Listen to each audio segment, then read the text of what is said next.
یہ سنت کے خلاف ہے، یہ جائز نہیں ہے، یہ ٹھیک نہیں ہے۔ اچھا، آگے کیا لکھتے ہیں؟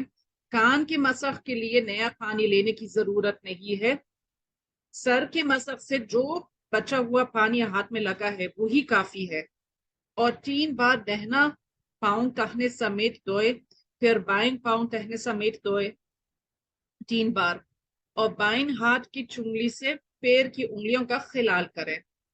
یعنی جب ہم اپنے سیدھے پیر کو دھوئیں تو الٹے ہاتھ کی سب سے چھوٹی انگلی ہماری کوشش ہونی چاہیے کہ اس سے ہم پیروں کی انگلیوں کا خلال کریں، انگلیوں کے بیچ میں اس کو گھسا دے تاکہ وہاں پر بھی میل کچیل نکل جائے اور وہاں پہ بھی پانی پہنچ جائے۔ پیر کی داہنی چنگلی سے شروع کریں اور بائیں چنگلی پر ختم کریں، یہ خلال کی ترتیب ہے۔ یعنی دائیں پیر سے جب ہم خلال شروع کرتے ہیں تو چھوٹی انگلی سے شروع اور آہستہ آہستہ لیفٹ کی طرف جا کے یہاں تک کہ الٹے پیر کی چھوٹی انگلی پر سلسلہ ختم ہوتا ہے۔ اب کیا لکھتے ہیں؟ یہ وضو کرنے کا طریقہ ہے، لیکن اس میں بعض چیزیں ایسی ہے کہ اگر اس میں سے ایک بھی چھوٹ جائے یا کچھ کمی رہ جائے، ٹھیک ہے، دونوں چیزوں میں فرق ہے، ایک تو یہ کہ بالکل کیا ہی نہ ہو، اور دوسرا ہے کہ کیا تو ہے لیکن پورا نہیں کیا ہے، تو اس کے بارے میں وہ کیا کہتے ہیں کہ وضو نہیں ہوتا۔ جیسے بے وضو تھی، ایک عورت بے وضو تھی، اب بھی بے وضو رہے گی اگر انہوں نے ان چیزوں کا اہتمام نہیں کیا۔ ایسی چیزوں کو فرض کہتے ہیں، یعنی جن کو مکمل کرنا ضروری ہے وضو کے اندر، ان کو فرض کہتے ہیں۔ یہاں پر کتاب کے اندر اس مقام پر تو یہ نہیں لکھا ہوا ہے، لیکن میں آپ کو بتاتی ہوں وضو کے اندر 4 فرائض ہوتے ہیں۔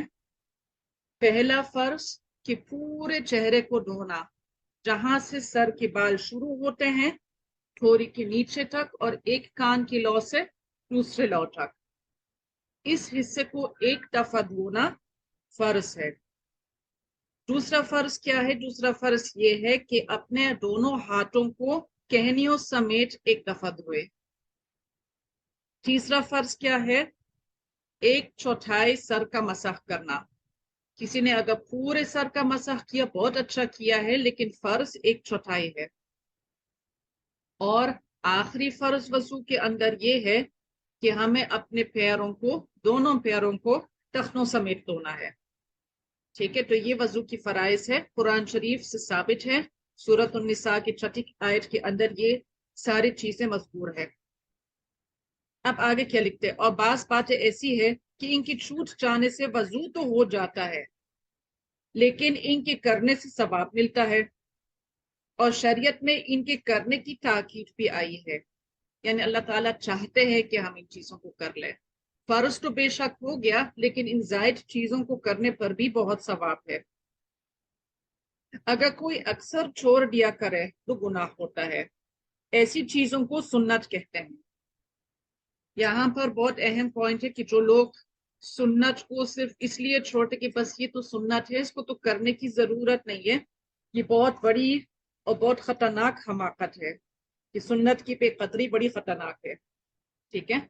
ایک تو نبی کریم صلی اللہ علیہ وسلم کی شان میں ایک طرف کی گستاخی ہوتی ہے، دوسری بات یہ ہے کہ خام و خام میں اپنے ثواب میں کمی بھی کیا ہے، اور تیسری بات یہ کہ آپ نے گناہ کیا۔ اللہ کو جو وہ طریقہ پسند ہے کہ آپ صلی اللہ علیہ وسلم کا طریقہ، اس کو ہم نے جان بوجھ کر چھوڑا ہے، تو یہ انتہائی ناقدری اور غلط اور گناہ کی بات ہے۔ آگے کیا لکھتے ہیں؟ بعض چیزیں ایسی ہے کہ کرنے سے ثواب ہوتا ہے اور نہ کرنے سے کچھ گناہ نہیں ہوتا ہے، اور شرع میں ان چیزوں کی تاکید بھی نہیں آئی ہے، ایسی چیزوں کو مستحب کہتے ہیں۔ نتیجہ کیا نکلا؟ فرض تو کرنا ہی کرنا، اس کو اگر ہم نے چھوڑ دیا ہمارا وضو نہیں ہو جاتا ہے۔ سنت کرنا اچھا ہے، اللہ تعالیٰ چاہتے ہیں کہ ہم اس کو پورا کریں، بہت ثواب ملے گا۔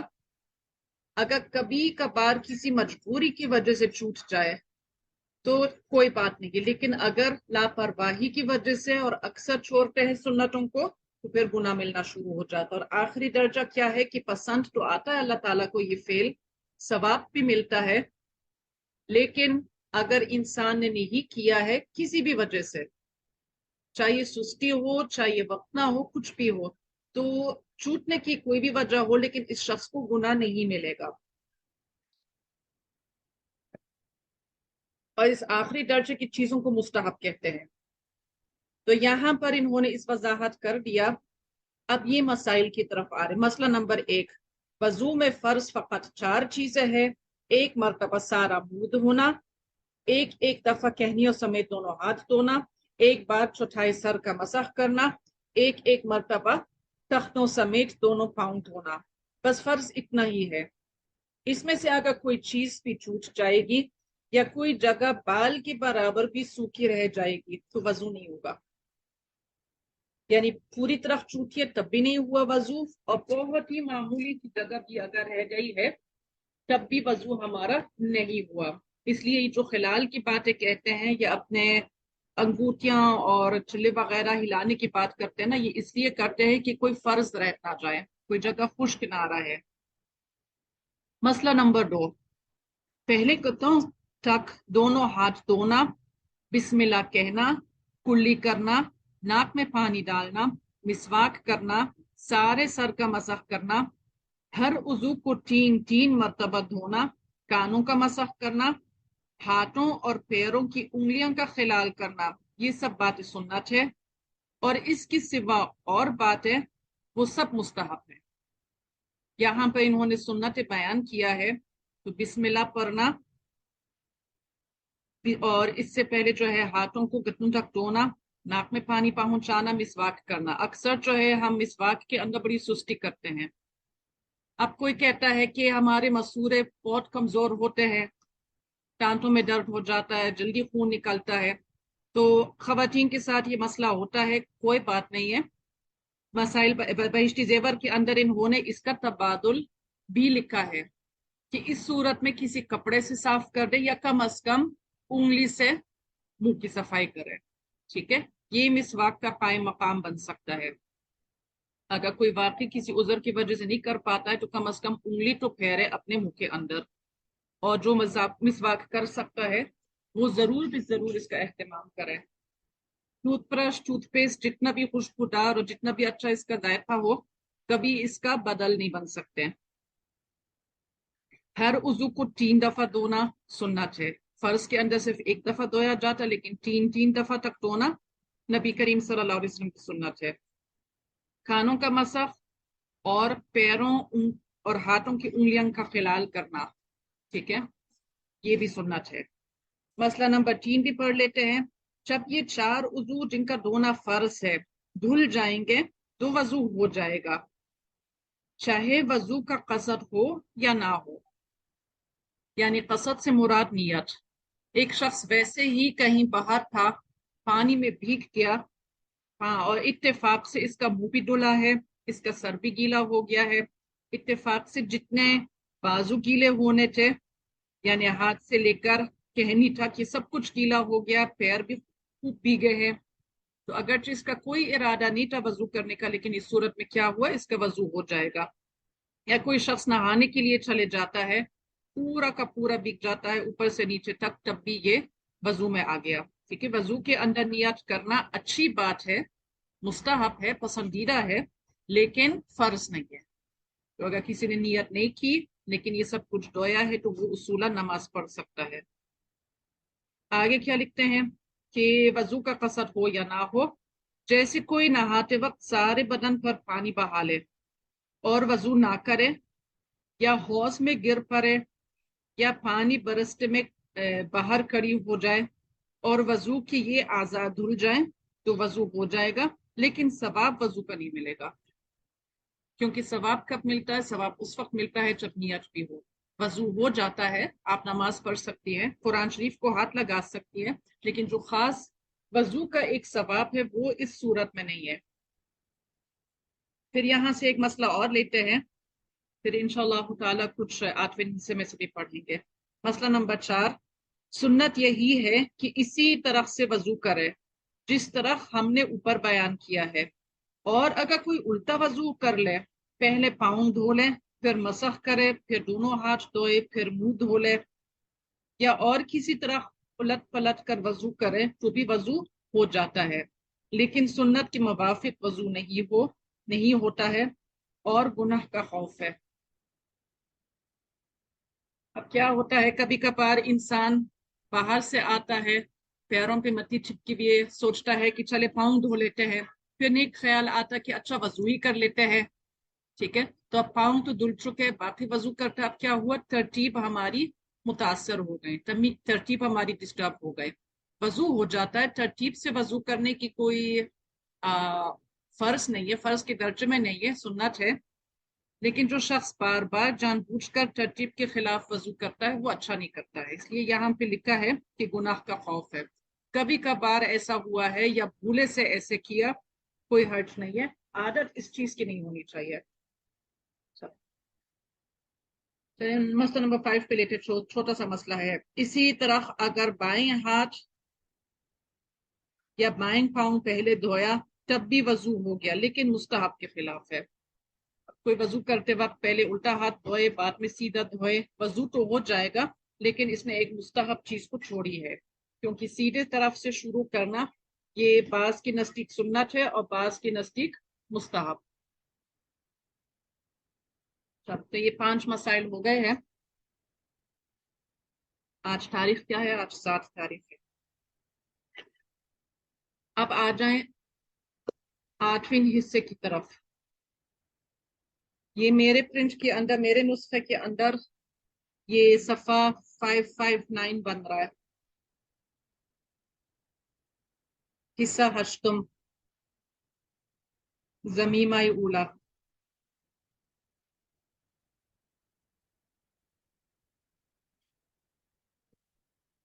جب مل جائے تو مجھے بتا دے۔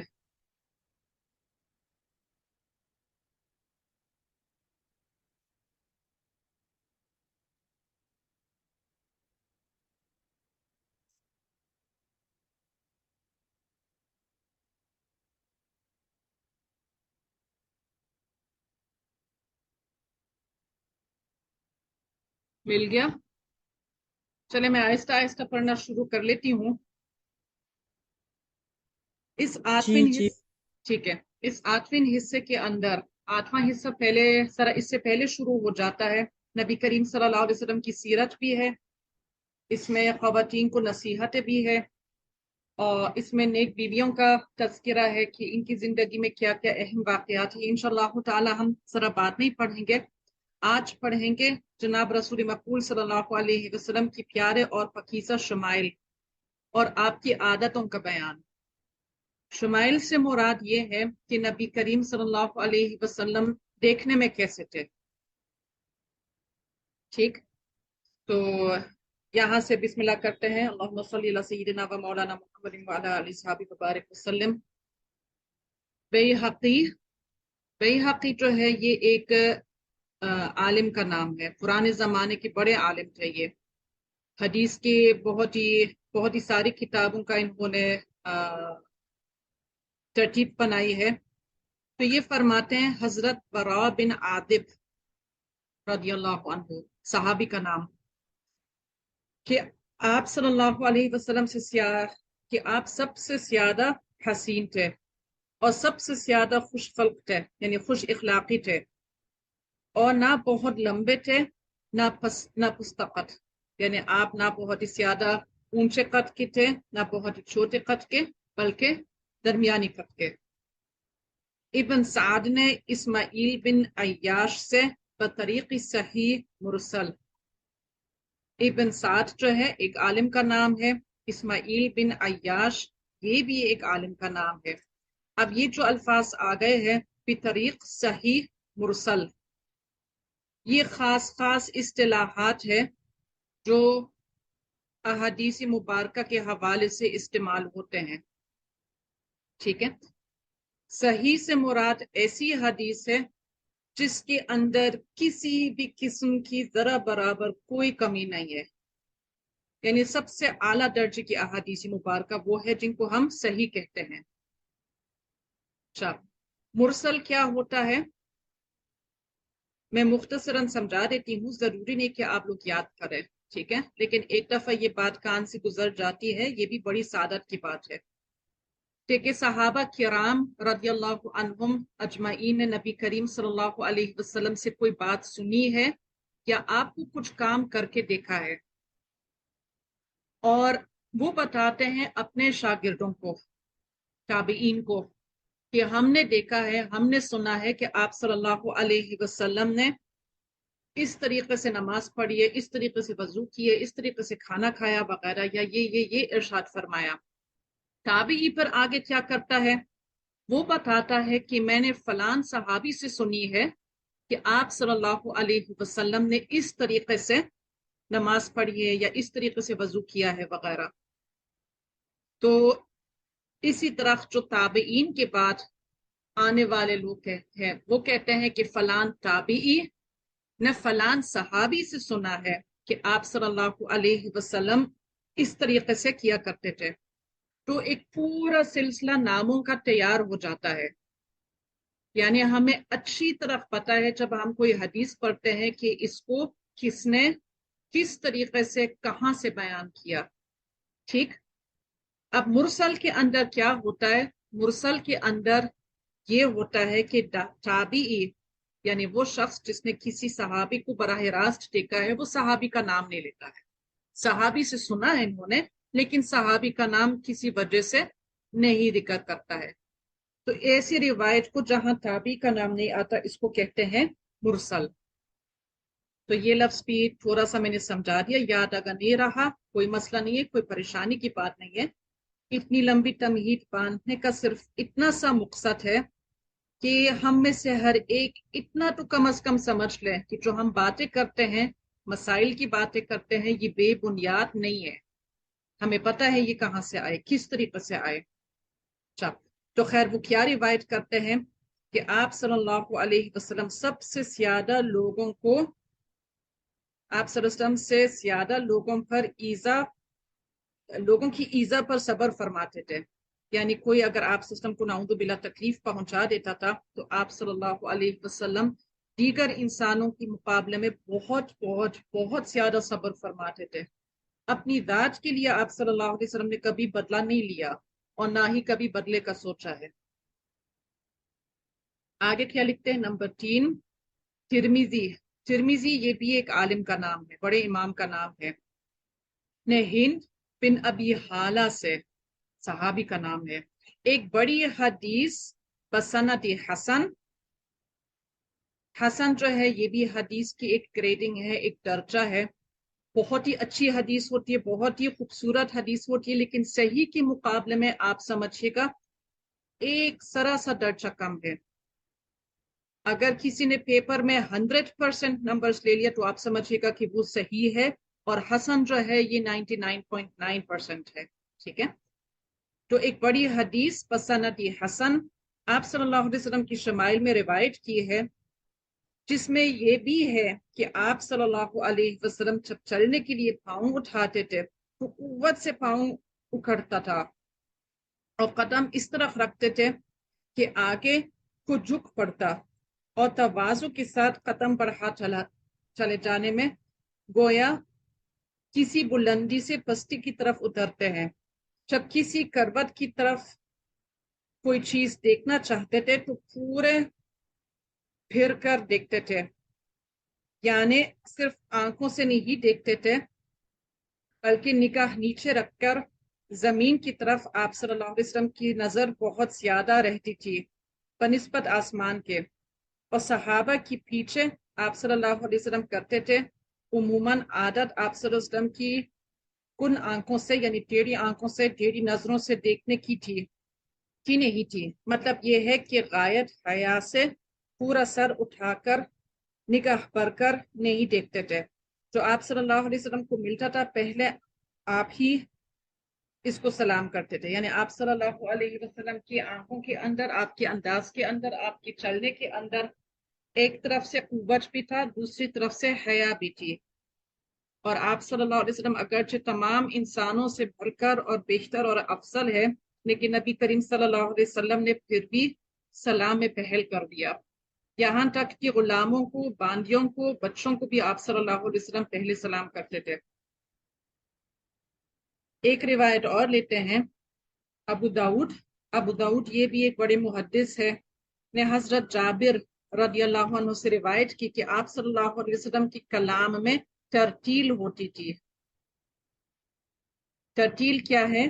یعنی آپ صلی اللہ علیہ وسلم ٹھہر ٹھہر کر بات چیت فرماتے تھے تاکہ مخاطب اچھی طرح سمجھ لے، لیکن نہ اس قدر ٹھہر ٹھہر کر جس سے مخاطب گھبرا جائے۔ اور ایک حدیث میں آیا ہے کہ آپ صلی اللہ علیہ وسلم ایک بات کو 3 بار فرمایا کرتے تھے۔ غرض یہ ہے کہ آپ صلی اللہ علیہ وسلم کلام کو نہایت عمدہ طریقے سے ادا فرماتے تھے، جیسا موقع ہوتا تھا اس کا لحاظ فرماتے تھے۔ بعض مخاطب خوش فہم اور جلدی سمجھنے والے ہوتے ہیں، وہاں پر ایک بات کو چند بار لوٹانا نامناسب ہے، اور بعض مخاطب دیر میں بات سمجھتے ہیں، ان کو کئی بار سنانا مناسب ہوتا ہے۔ اور جہاں ہر قسم کے لوگ ہوں وہاں 3 بار بات کو لٹانا مناسب ہے، اس لیے کہ بعض اعلیٰ درجے کی فہم ہوتے ہیں، وہ اول ہی دفعہ سمجھ لیں گے، اور بعض اوسط درجے کی سمجھ رکھتے ہیں، وہ دوبارہ میں سمجھ لیں گے، اور بعض سرغبی ہوتے ہیں، وہ 3 بار بخوبی سمجھ لیں گے۔ اور اگر کہیں اس کی مقدار سے بھی زیادہ حاجت ہو تو خوش اخلاقی کی بات یہ ہے کہ اس سے بھی دریغ نہ کریں۔ خوب سمجھ لو اصل تو یہ ہے کہ خوش اخلاقی اور قواعد کی پابندی کا اعلیٰ مرتبہ جناب رسول مقبول صلی اللہ علیہ وسلم کو عطا ہوا، کسی کو پہلے میسر ہوا اور نہ ہی آئندہ میسر ہوگا، اور باوجود قواعد انتظامیہ کی پابندی کے خوش اخلاقی کا برتاؤ بہت ہی بڑا کمال ہے۔ اور حضور صلی اللہ علیہ وسلم کی عادت مبارکہ یہ تھی کہ آپ صلی اللہ علیہ وسلم اس کام میں جس کو خود انجام دیتے تھے خوب اچھی طرح قواعد کی پابندی فرماتے تھے، اور دوسروں سے جو ان امور میں غلطی اور کوتاہی ہوتی تھی جو زجر یعنی ڈانٹ ٹپٹ نہ فرماتے تھے، ہاں ان کی اصلاح کی غرض سے باقاعدہ اور نرمی سے نصیحت فرما دیتے تھے۔